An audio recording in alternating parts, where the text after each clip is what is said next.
Hello friends, welcome to my YouTube channel MPPSC online classes. ये हमारा lecture 2 है MP history से related. इसके पहले अभी हमने प्री हिस्ट्री और उसकी साइट्स के बारे में पढ़ा, जो कि आप प्लेलिस्ट में जाकर देख सकते हैं। उसके आगे का ही अब हम कंटिन्यू करने जा रहे हैं, जो कि है वैदिक एज। मतलब कि वैदिक एज में मध्य प्रदेश से रिलेटेड हमें क्या क्या एविडेंसेस मिलते हैं या क्या क्या बातें पता चलती हैं, उनके बारे में देखते हैं। तो सबसे पहले बात करते हैं वैदिक एज में। सबसे पहले कंपाइलेशन किसका हुआ? वेदास का कंपाइलेशन हुआ। वेदास की बात करें तो वेद है 4। कौन कौन से? ऋग्वेद, सामवेद, यजुर्वेद एंड अथर्ववेद।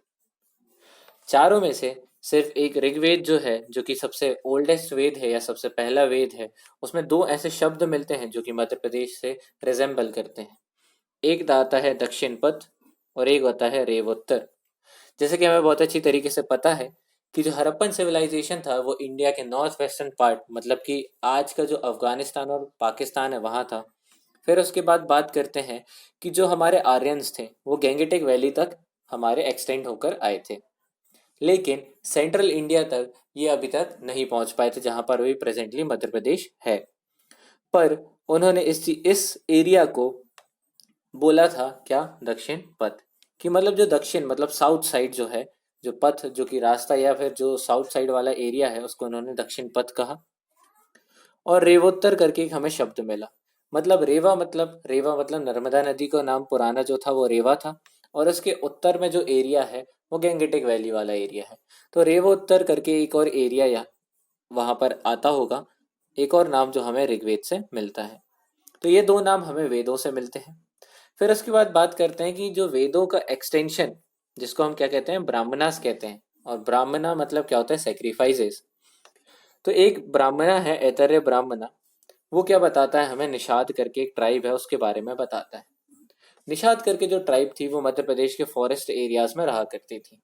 मध्य प्रदेश के कौन से फॉरेस्ट एरिया? दंडकारण्य। ठीक है, दंडकारण्य वो फॉरेस्ट एरिया जो कि हमने रामायण से भी पता चलता है। ठीक है, जहां पर हमारे राम जी ने वनवास काटा था, दंडकारण्य। उस एरिया के एक ट्राइब है निषाद ट्राइब, वो भी मध्य प्रदेश के एरिया से रिजेंबल करता है। तो वेदों और ब्राह्मणा से हमें कुछ ये एविडेंसेस मध्य प्रदेश रिलेटेड पता चलते हैं। इसके बाद है हम बात करेंगे रामायण एरा की। उसके पहले एक बार हम पुराण की बात करते हैं। कुछ एविडेंसेस हमें पुराण से भी इंडिया के बारे में मिलते हैं, उनकी बात करते हैं।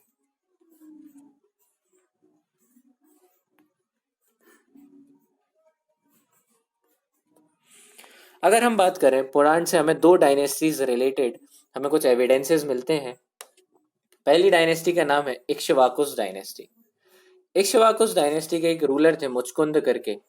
उन्होंने एक सिटी का फाउंडेशन किया था। उस सिटी का नाम है मंधाता। ठीक है, मंधाता मतलब कौन सी सिटी? जो प्रेजेंट डे ओमकारेश्वर है। जो प्रेजेंट डे ओमकालेश्वर है, जो हमारे मध्य प्रदेश में दो सिर्फ ज्योतिर्लिंग है। एक है हमारी कौन सी? महाकालेश्वर उज्जैन वाली। और एक ओमकारेश्वर है, जो कि कहाँ पर आ जाता है ओमकारेश्वर हमारा? ओमकारेश्वर आता है हमारा खंडवा वाले एरिया में। ठीक है, तो मंदाता का फाउंडेशन किया इन्होंने। फिर दूसरे एक हमारे किंग आ जाते हैं पुरुकुत्स। पुरुकुत्स की बात करें तो पुरुकुत्स ने जो हमारी रेवा नदी है, जो कि मध्य प्रदेश की लाइफलाइन कहलाती है, जो कि बहुत ज्यादा इंपॉर्टेंट है, उसका नाम जो पहले रेवा था उसका एक नाम दिया जिसको कहा नर्मदा। ठीक है, नर्मदा का उन्होंने नाम दिया। किस रूलर ने दिया? पुरुकुत्स ने दिया। ये कुछ दो इक्ष्वाकुस डायनेस्टी के रूलर थे, जिनके एविडेंसेस हमें पुराण से पता चलते हैं मध्य प्रदेश रिलेटेड। अब इसके आगे हम बात करते हैं कुछ नए नेक्स्ट एविडेंसेस जो कि हमें पुराण से मिलते हैं हे डायनेस्टी के थ्रू। हे डायनेस्टी क्या थी? ऐसा माना जाता है, पुराण ही ये कहते हैं कि ये फर्स्ट डायनेस्टी थी जिन्होंने कहाँ पर रूल किया? मालवा पे रूल किया। मतलब ये अर्लीस्ट या first dynasty, first known dynasty है जिन्होंने मालवा पे रूल किया, जिसका नाम था हे डायनेस्टी। तो हे डायनेस्टी के दो रूलर हैं, एक है महिष्वत और एक है कीर्तिवीर अर्जुन। महिष्वत ने अपने नाम से ही रिजेंबल करके एक सिटी का फाउंडेशन किया जिसका नाम है महिष्मती। महिष्मती कौन सी सिटी है? ये है अभी हमारे का हमारा महेश्वर।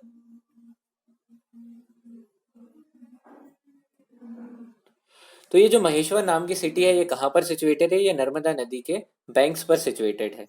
ठीक है। फिर बात आती है कीर्तिवीर अर्जुन। कीर्तिवीर अर्जुन को शस्त्र बाहु या शस्त्र अर्जुन के नाम से भी जाना जाता है। ये मतलब बहुत ज्यादा फेमस रूलर टाइप के हैं। तो इन्होंने कौन से रीजन में रूल किया था? निमार रीजन में। निमार रीजन की बात करें तो निमार रीजन कौन सा होगा?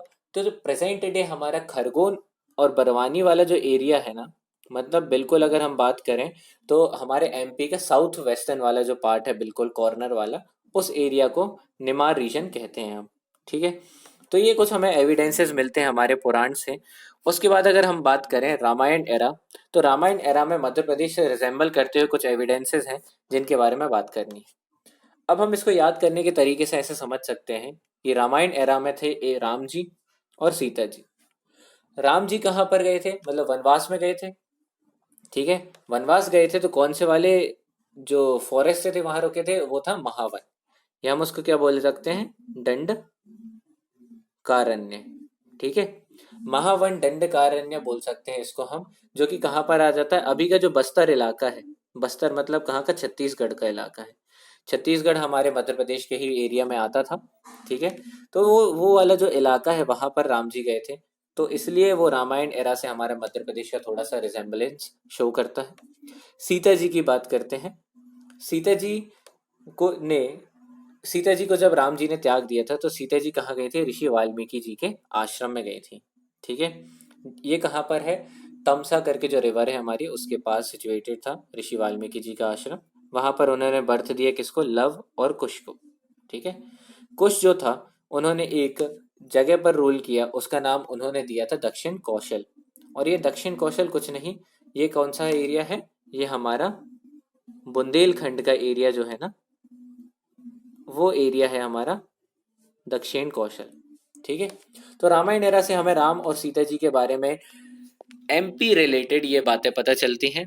कुछ दो और बातें हमें रामायण एरा से रिलेटेड एमपी के बारे में हमें पता चलता है, उसके बारे में और देखते हैं हम। पहले अगर हम बात करें तो शत्रुघ्न। अब शत्रुघ्न कौन थे? तो राम जी चार भाई थे। एक थे राम, एक थे लक्ष्मण, एक थे शत्रुघ्न और एक थे भरत। तो जो शत्रुघ्न थे, उनका एक बेटा था जिसका नाम था शत्रुघाती, और उसने गशरन करके एक एरिया है उधर पर रूल किया था। गशरन मतलब कौन सा? प्रेजेंट डे विदिशा, जो कि हमारे मध्य प्रदेश के सेंटर वाले इलाके में लगभग मिलता है हमें विदिशा, वो वाले एरिया में। ठीक है। फिर उसके बाद बात करते हैं हम कि मनु के हम बहुत अच्छे तरीके से जानते हैं। मनुस्मृति जिन्होंने एक बुक लिखी थी, लॉ बुक कहते हैं जो हम, उन्होंने उनके 10 बेटे थे। 10 में से एक उनका बेटा था करुष नाम का। करुष ने एक एरिया में रूल किया था, उस एरिया को उसने अपने नाम पे दिया था जिसका नाम था करुष प्रदेश। और ये करुष प्रदेश कौन सा एरिया कहलाता है? प्रेजेंट बघेलखंड वाला एरिया कहलाता है। ठीक है। अब इसके बाद आगे हम बात करते हैं रामायण एरा की। ये हमारे कुछ 4 से लेके 5 एविडेंसेस हमें जो मिलते हैं जो मध्य प्रदेश से रिजेंबल करते हैं। अब अगर हमने रामायण एरा की बात करी तो हम करेंगे अब महाभारत एरा की। तो महाभारत एरा की मध्य प्रदेश से रिलेटेड अगर हम बात करें तो महाभारत एरा में लड़ाई होती है किसके बीच में? कौरवास और पांडवास के बीच में। तो इस लड़ाई में मध्य प्रदेश के कौन से रूलर और कौन सी डायनेस्टीज, या हम बोल सकते हैं जो कौन सी भी जो रूलर्स हैं या कोई भी डायनेस्टी या कोई भी जो हमारा एम्पायर है, उनने इनका साथ दिया। तो हम बात करते हैं कि कौरवास का साथ दिया किंग नील, विद्य और अरविंद, जो कि अवंती से बिलोंग करते थे। और पांडवास का साथ किसने दिया? तो जो हमने बात करी थी कि जो 16 महाजनपद थे, उनमें से कुछ 3 महाजनपद थे जिन्होंने पांडवास का साथ दिया। पांडवास का साथ देने वाले थे एक चेदी, जो कि मध्य प्रदेश का ही महाजनपद है, मत्स्या राजस्थान का, और वत्स करके जो है ये हमारा कहाँ का है? बिहार का महाजनपद है। तो इस तरीके से कौरवास और पांडवास का साथ दिया। ठीक है। एमपी के कुछ रिलेटेड किंग्स ने और कुछ महाजनपद ने। फिर अगर हम बात करें शिशुपाल, शिशुपाल एक महाभारत के जो एक कैरेक्टर है, वो कहाँ से बिलोंग करते हैं? तो प्रेजेंट चंदेरी। चंदेरी कौन सा वाला एरिया? हमारा अशोकनगर वाला जो एरिया है, वो चंदेरी वाला एरिया है, उधर से हमारे शिशुपाल बिलोंग किया करते थे। फिर उसके बाद नेक्स्ट बात करते हैं कि और भी एविडेंसेस कहाँ से मिलते हैं। तो हमें अच्छी तरीके से पता है उज्जैन में जो ऋषि संदीपनी का आश्रम है, उज्जैन मतलब प्रेजेंट अवंती, मतलब पहले जिसको अवंती कहा करते थे वो प्रेजेंट उज्जैन। संदीपनी जी के आश्रम में हमें अच्छी तरीके से पता है कृष्ण जी और सुदामा की दोस्ती हुई थी। ठीक है, तो यहीं पर इनका पूरा मतलब एक तरीके से गुरुकुल था। तो ये हमारे किससे, महाभारत से रिजेम्बलेंस करता है। दंतवक्र, दंतवक्र करके एक डेमन, डेमन मतलब दानव कह सकते हैं हम, वो कहाँ से बिलोंग करता था, दतिया, अभी जो प्रेजेंट दतिया वाला एरिया है वहां से बिलोंग करता था। तो इस डेमन को किसने मारा था, लॉर्ड कृष्ण ने डिफीट किया था और इसका नया नाम दिया था, है ना, जिसका नाम था गोपाल कक्ष।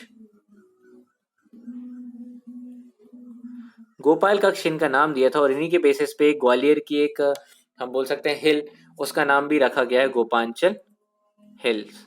ठीक है, फिर उसके बाद नेक्स्ट बात करते हैं महाभारत एरा से जो हमने एविडेंस देख लिए हैं। इसके बाद अगली वीडियो में हम बात करेंगे जो हमारी मालवा पर पहली डायनेस्टी जो कि मानी जाती है रूल करने वाली, हे डायनेस्टी के बाद। फिर उसके बाद हम बात करेंगे जो प्रद्योत डायनेस्टी है उसने किस तरीके से मालवा के ऊपर रूल किया। आगे चल के हम महाजनपद के बारे में भी देखेंगे जो एमपी से रिजेम्बलेंस करते हैं। धीरे धीरे करके हम ये हमारे लेक्चर्स को बढ़ाएंगे और एमपी हिस्ट्री की सीरीज को बढ़ाएंगे। अगर आपको एमपी हिस्ट्री रिलेटेड कोई भी क्वेरीज हो तो आप हमारे कमेंट सेक्शन में बता सकते हैं और हम हमसे जुड़ने के लिए आप सब्सक्राइब भी कर सकते हैं। Like share and subscribe. Thank you.